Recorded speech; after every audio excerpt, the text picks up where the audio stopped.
What's up? So this is gonna be a much different video than the kind I usually do, and that's gonna be like a lot shorter, and I'm like looking a solid 5'3" sitting here on my bed instead of being like in a chair at my desk like I have been the past few videos I've made. But essentially, I just kind of wanted to share some of my favorite authors and my favorite book from that my favorite author has written. So that being said, this could definitely be a two-part video because I have a number of authors, but I don't have enough space behind me to have all of their books out. So I'm just gonna be starting with these first few. And that being said, I'm going to start with the first incredibly massive stack I have here by the GOAT, the Queen of Fantasy, my all-time favorite author, who I have every single one of her books, N.K. Jemisin. How am I gonna get this shit down? All right, this is definitely getting cut. All right, so what I'm holding here by N.K. Jemisin is my favorite book and my least favorite book. I'm gonna start with my favorite. The Stone Sky by N.K. Jemisin is the conclusion to the Broken Earth trilogy, which is not only groundbreaking in the realm of fantasy in that it won 3 Hugo Awards, which is the first series to ever win a Hugo Award back to back to back like that. She was also the first Black woman and author period to win a Hugo Award 3 consecutive years in a row. It's fucking incredible. I just felt like this was a phenomenal ending to a unforgettable series. I have revisited the Broken Earth trilogy multiple times, and The Stone Sky is the type of book for me that I will come back and revisit and annotate. I love the way it's written. I love the pacing. I love the characters whose perspectives we get to explore. The plot twists were fucking incredible. She's a master of plot twists. And all in all, it was just a fantastic read that left my soul feeling completely fulfilled at the conclusion of this trilogy. So now the reason I have How Long Till Black Future Month as my least favorite N.K. Jemisin book isn't because this is a bad book.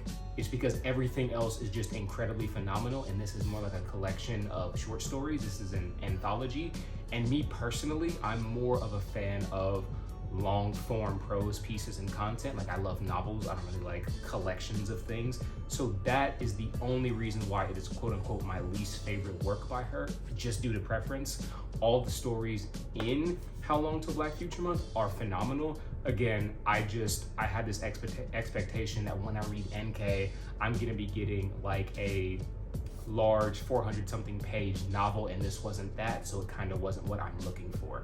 That is the only reason that it is my least favorite book by her. So, and next on my list, we have Leigh Bardugo, which of course my favorite book by her being Six of Crows, with my least favorite actually being Shadow and Bone. Let's get into it. So Six of Crows for me was a transformative experience. I read Six of Crows off the cusp of finishing Name of the Wind by Patrick Rothfuss, and I remember feeling immensely dissatisfied with Name of the Wind because despite being the superior read in terms of writing ability and just world building, I enjoyed Six of Crows more, and I realized it was because the characters in this story are the essence of the novel. Like, I fell in love with Kaz and Jesper and Matthias and Nina and Inej and Wylan.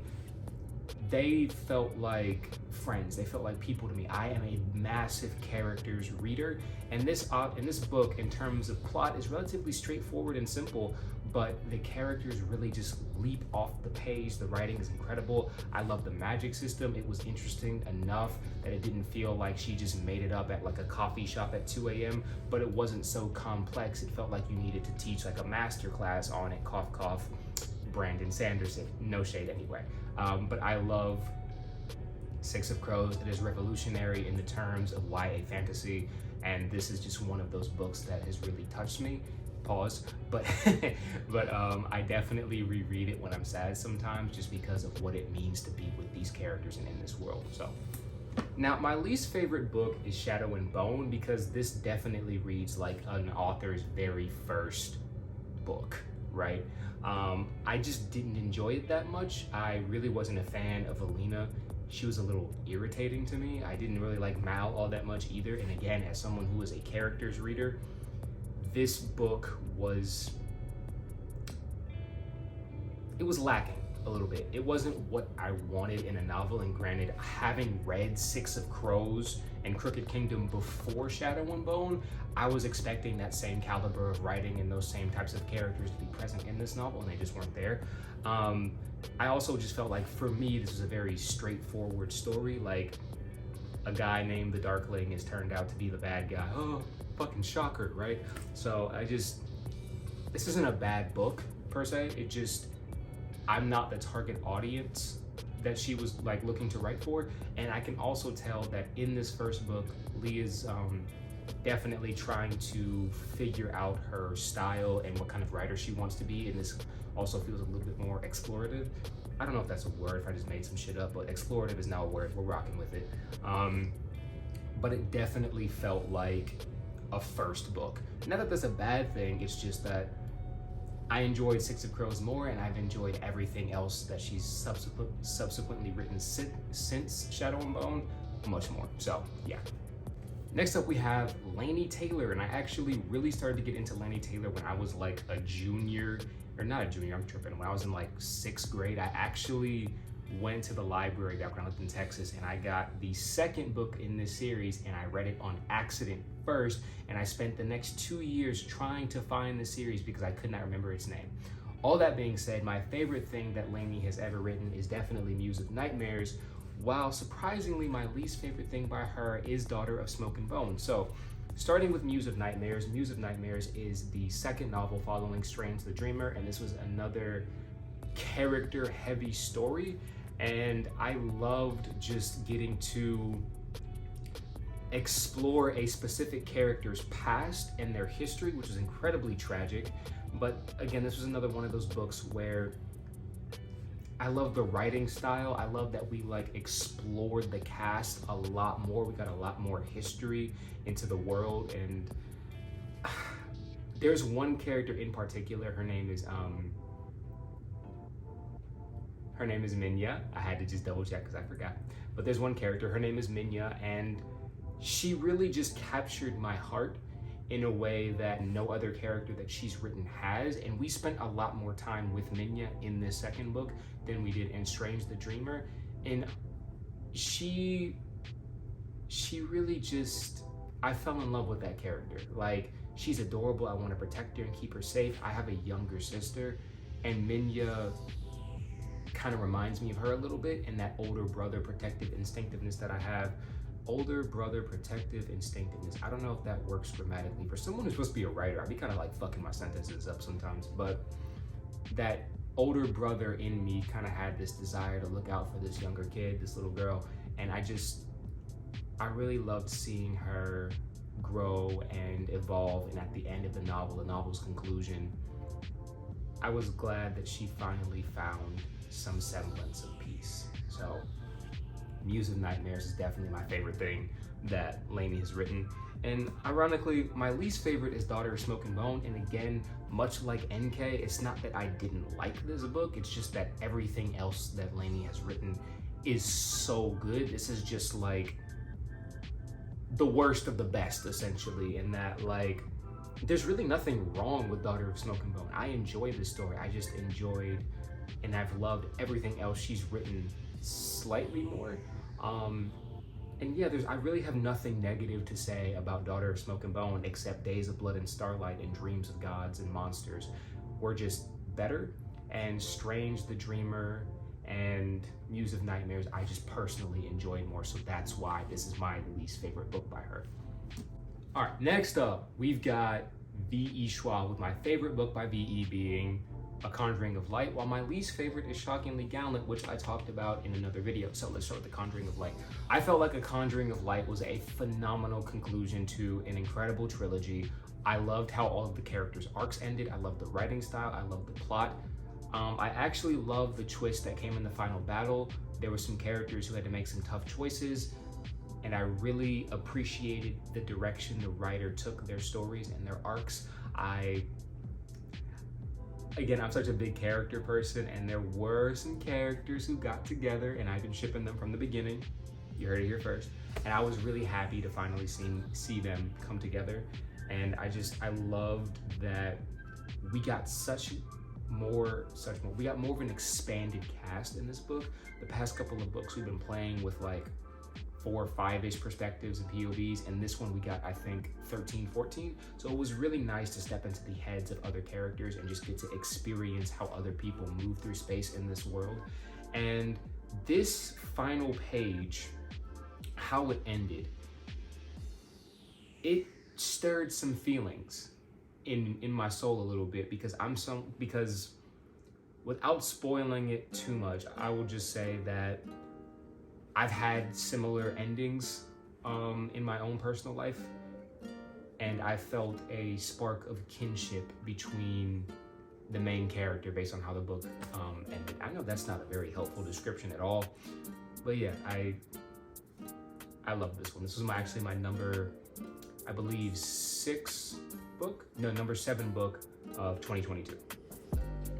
Now, as far as Gallant goes, I just didn't really like it. I don't think I was the target audience for this book. I felt like it was way longer than it needed to be. I felt like the ending was a little rushed, and I just did not resonate or connect with any of the characters, and for me that's very important, so that kind of took me out of the story a little bit, but yeah. Now, last and certainly not least, we have my favorite series, which is the Locked Tomb series, and my favorite book, which is Harrow the Ninth, and my least favorite, which is Nona the Ninth. So let's get into Harrow the Ninth. Harrow the Ninth by Tamsyn Muir is a fucking trip. I will just say that I have never been so confused reading a book in my life. I had to read this book twice, and I was still a little confused after the second read, and I knew what the plot just was gonna be, but it was phenomenal. I am deeply and emotionally invested in these characters, and going on Harrow's journey with her and feeling like I was also descending into madness as she's going through this incredible struggle of trying to figure out how she's gonna get prepared for these like ginormous, planets that are these giant ghost planets that are coming to like basically fuck up the world and the universe. Loved going on Harrow's journey with her and feeling like I was a part of her descent into madness. The author, Tamsyn, dropped so many beautiful little like eggs of foreshadowing that were hinting at the plot twist that was going to come, and she did it brilliantly. And on a second read, I noticed them and I was like, oh shit, that's what she was doing the whole time. I love the introduction of the new characters. I love getting to see John and Augustine and Mercy Morn and Ortis. I really, as awful and as much of an asshole as she is, I did miss Ianthe, and this was honestly just an incredible book, and it is one of the few stories where I feel like I can say that the 300 or so pages of confusion were absolutely worth the payoff at the end. Oh my God, this book had one of my favorite endings I think I've ever read in a novel. It was absolutely insane, off the chain. Granted, didn't know what the fuck was happening the first time I read it, but once it clicked in my brain what was going on, I loved it. And I'm really surprised I love this more than Gideon the Ninth, because Gideon was actually like revolutionary for me and transformative, but I loved Harrow. I will definitely be rereading Harrow again. Nona. So Nona, much like NK, much like who was the other person? Much like NK and much like Laini, it's not that I dislike this book. Gideon and Harrow were just so good to me. Like, you can honestly make an argument that each of the books in this trilogy is the best book in the trilogy, and I could make this case for Nona. The only reason I'm saying it is my quote-unquote least favorite book is just because the other two resonated with me in a way that this one just hasn't had a chance to yet. Like I'm saying, I'm freely admitting right now that after Alecto comes out, there is definitely a world where my favorite and least favorite book in this series changes. Like, it alternates all the time. Sometimes my favorite is Nona, sometimes my least favorite is Gideon, sometimes my favorite is Gideon, sometimes my least favorite is Harrow. But consistently since reading Nona the Ninth, I can say, and I've read Nona twice since it came out in September, I can definitively say that as of right now, the other two just have a slight edge over Nona, and that's taking away nothing from this book because I absolutely loved it. Nona is a phenomenal protagonist, so totally different from Harrow and Gideon, and she is adorable, the sweetest, most innocent thing in the world. I really enjoy being back with my other favorite characters like Palamides and Camilla.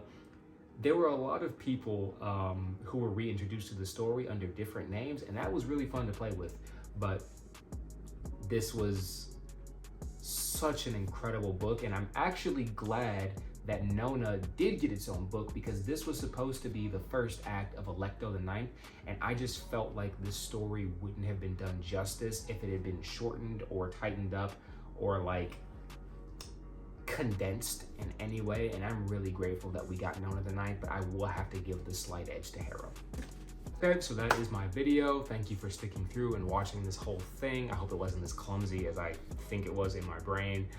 If you have any more recommendations for books that you'd like me to read and maybe talk about later, I would love to hear them. And if you would like a part 2 where I do my favorite books from some of my other favorite authors or authors I really enjoy, like Shauna McGuire, Rick Riordan, Stephanie Myers, and Sarah J. Sarah J. Maas. Yeah, I have read her shit too. But yeah, if you'd like me to talk about them in another video, just let me know. But yeah, thank you for your time, for your energy. I appreciate you, and have a good one.